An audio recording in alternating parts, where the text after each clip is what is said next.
රතු පලස මතින් මේ සම්මානනීය රාත්‍රිය වර්ණවත් කරමින් ඔන්න එමින් හිටියා මිෂෙල් දිල්හාර.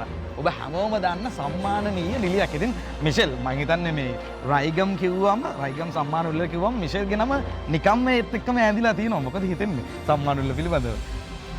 ගොඩක් සතුටුයි. රයිගම් කලී සම්මාන වලට ඇත්තටම ගොඩක් ස්තුතිවන්ත වෙනවා. නැවතත් මේ අවුරුද්දේදී අපි උත්කර්ෂවත් ලෙස පවත්වන්න ලැබිච්ච එකට.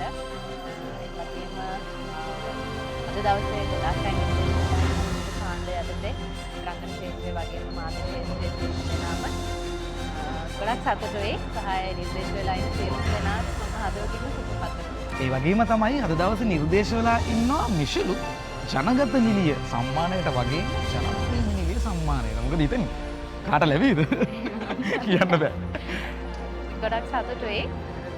කාට හම්බුණත් අපේම ශේෂ්ත්‍රයේ කෙනෙක්ට හම්බෙන්නේ නිර්දේශ වෙලා ඉන්න සියලුම දෙනාම මේ රංගන ශේෂ්ත්‍රයේ තාමත් ජනප්‍රිය ගොඩක් දක්ෂ රංගන ශිල්පීන්.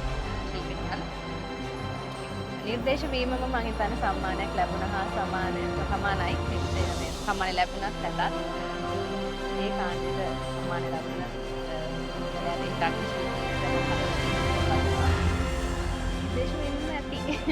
හරි මිෂෙල් අපි සම්මානයක් අත තිබ හමු එහෙනම් සම්මාන රාත්‍රියෙන් පසුව. බොහොම ස්තුතියි.